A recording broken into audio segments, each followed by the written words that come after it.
बूढ़े माता पिता का असली सहारा बहू होती है, ना कि बेटा। गर्मियों की छुट्टियों में 15 दिन के लिए मायके जाने के लिए गणेश ने अपनी पत्नी ज्योति और दोनों बच्चों को रेलवे स्टेशन छोड़ने गया तो मैडम ने सख्त हिदायत दी, माँ जी बाबूजी का ठीक से ध्यान रखना और समय समय पर उन्हें दवाई और खाना खाने के लिए कहिएगा। हाँ हाँ ठीक है, जाओ तुम आराम से। 15 दिन क्या 1 महीने बाद आना, माँ बाबूजी और मैं मज़े से रहेंगे। और रही उनके ख्याल की बात तो मैं भी आखिर बेटा हूँ उनका, गणेश ने बड़ी अकड़ में कहा। ज्योति मुस्कुराते हुए ट्रेन में बैठ गई।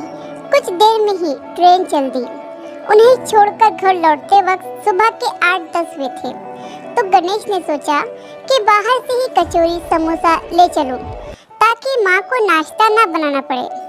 घर पहुंचा तो माँ ने कहा, तुझे नहीं पता क्या, हमने तला गला खाना पिछले 8 महीनों से ही बंद कर दिया है। वैसे तुझे पता भी कैसे होगा, तू कौन सा घर में रहता है। आखिरकार दोनों ने फिर दूध ब्रेड का ही नाश्ता कर लिया। नाश्ते के बाद गणेश ने दवाई का डिब्बा उनके सामने रख दिया और दवा लेने को कहा तो माँ बोली, हमें क्या पता कौन सी दवाई लेनी है, रोज तो बहू ही निकाल कर देती है। गणेश ने ज्योति को फोन लगाकर दवाई पूछी और उन्हें निकाल कर खिलाई। इसी तरह ज्योति के जाने के बाद गणेश को उसे अनगिनत बार फोन लगाना पड़ा। कौन सी चीज़ कहाँ रखी है, माँ बाबूजी को क्या पसंद है क्या नहीं, कब कौन सी दवाई देनी है। रोज माँ बाबूजी को बहू बच्चों से दिन में 2 या 3 बार बात करवाना। गिन गिन कर दिन काट रहे थे दोनों। सच कहूँ तो माँ बाबूजी के चेहरे मुरझा गए थे, जैसे उनके बुढ़ापे की लाठी किसी ने छीन ली हो। बात बात पर झुंझलाना, चिड़चिड़ापन बढ़ गया था उनका। गणेश अपने आप को बेबस महसूस करने लगा।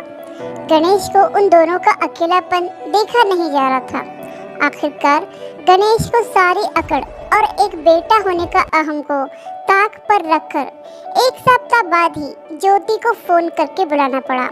और जब ज्योति और बच्चे वापस घर आए तो दोनों के चेहरे की मुस्कुराहट और खुशी देखने लायक थी, जैसे पतझड़ के बाद किसी सूख चुके वृक्ष के शाख पर हरी पत्तियां खिल चुकी हो। और ऐसा हो भी क्यों नहीं, आखिर उनके परिवार को अपने कर्मों से रोशन करने वाली उनकी ज्योति जो आ गई थी। गणेश को भी इन दिनों में एक बात बखूबी समझ में आ गई थी, और वो ये है कि वृद्ध माता पिता के बुढ़ापे में असली सहारा एक अच्छी बहू होती है, ना कि बेटा।